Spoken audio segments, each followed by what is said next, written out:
Hi అండి, welcome to our channel. నేను మీ పద్మ. సల్మా గారు ప్లాజో ప్యాంట్ కటింగ్ స్టిచ్చింగ్ అడిగారు కదా. ఈ వీడియో సల్మా గారి కోసం అండ్ మీ అందరి కోసం కూడా. ఇక్కడ నేను 3 years పాప మెజర్మెంట్స్ చూపిస్తున్నాను. వీడియోని స్కిప్ చేయకుండా చూడండి. 19 inches లెంత్ తీసుకోవాలి. వేస్ట్ కోసం ఇక్కడ ఒక 5 inches ఎక్స్ట్రా తీసుకోవాలి. 19 and 5 24 inches తీసుకున్న తర్వాత ఈ క్లాత్ని 4 foldings వేసుకోవాలండి. లెంత్ కాకుండా 5 inches ఎక్స్ట్రా తీసుకున్నాను కదా, దాన్ని ఇక్కడ ఇలా సర్కిల్లా డ్రా చేసుకోవాలి. ఈ సర్కిల్ డ్రా చేసుకున్న తర్వాత అక్కడి నుంచి 19 inches లెంత్ తీసుకుంటూ ఇంకొక సర్కిల్లా డ్రా చేసుకోవాలి. ఇలా మార్క్ చేసుకున్న తర్వాత మార్కింగ్ని ఇలా కలుపుకొని కట్ చేసుకోవాలి. నేను ఇక్కడ చిన్న సైజ్ చూపిస్తున్నాను కదా, ఏ సైజ్ అయినా ఎలా తీసుకోవాలో మీకు అర్థమైతే ఓకే అండి, లేదంటే కామెంట్ చేయండి.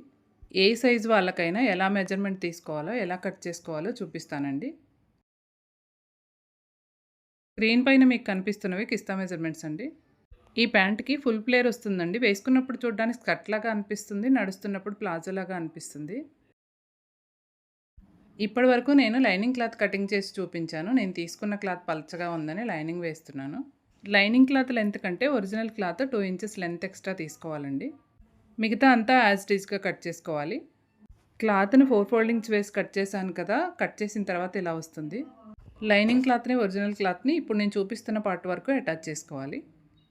ఇలాంటి క్లాతులతో స్టిచ్ చేసేటప్పుడు కాటన్ లైనింగ్తో ట్రై చేయొద్దండి. క్రేప్ కానీ పాలిస్టర్ కానీ యూస్ చేయాలి. కాటన్ లైనింగ్ అయితే వాష్ చేసిన తర్వాత ముడతలు పడిపోతుందండి, అస్సలు బాగోదు. నేను చూపించినట్లుగా 2 partsని లైనింగ్ క్లాత్తో అటాచ్ చేసిన తర్వాత లైనింగ్ క్లాత్ని కింద సన్నగా ఫోల్డ్ చేసి స్టిచ్ చేసుకోవాలి. ఇలా నీట్గా 2 parts రా ఎడ్జెస్ లేకుండా ఫోల్డ్ చేసి స్టిచ్ చేసుకోవాలి. ఇప్పుడు మనం 2.5 inch వెడల్పుతో వేస్ట్ బెల్ట్ కట్ చేసుకోవాలి. వేస్ట్ బెల్ట్ పొడవు తీసుకునేటప్పుడు ఇక్కడ నేను చూపిస్తున్నట్లుగా తీసుకోవాలి. బెల్ట్ని ఇలా రెడీ చేసి పెట్టుకోవాలండి. ఇక్కడ నేను చూపిస్తున్నట్టు 2 partsకి సైడ్స్ కలిపి కుట్టుకోవాలి. ఈ వీడియో 4 నిమిషాలే ఉంటుందండి. మీరు వీడియోని ఎక్కడ స్కిప్ చేయకుండా చూస్తే చక్కగా అర్థమవుతుంది. 2 parts రెడీ అయిన తర్వాత ఈ రెండింటిని కిస్తాల దగ్గర ఇలా కలిపి జాయిన్ చేసుకోవాలి. కిస్తా కలిపి స్టిచ్ చేసిన తర్వాత మన ప్యాంట్ 80% రెడీ అయిపోయినట్లేనండి. మనం ఆల్రెడీ బెల్ట్ రెడీ చేసి పెట్టుకున్నాం కదా, ఎలాస్టిక్ వేసుకుంటే సరిపోతుంది. ఎలాస్టిక్ని నడుము కొలత కంటే 3 inches తక్కువ తీసుకోవాలండి. ఎలాస్టిక్ వేయడాన్ని మీరు జాగ్రత్తగా గమనించండి.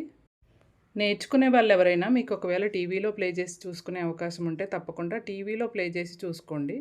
స్క్రీన్ పెద్దగా ఉంటుంది కాబట్టి చక్కగా అర్థమవుతుందండి. ఎలాస్టిక్ వేసే విధానం జాగ్రత్తగా గమనిస్తే మీరు ఈ ప్లాజో ప్యాంట్ కోసమే కాకుండా స్కర్ట్కి వేరే దేనికైనా ఎలాస్టిక్ వేసేటప్పుడు నీట్గా ఎలా వేసుకోవాలో అర్థమవుతుందండి. వీడియోని ఎక్కడా స్కిప్ చేయకుండా చూడండి. వీడియో నచ్చితే లైక్ చేయండి, షేర్ చేయండి, కామెంట్ చేయండి.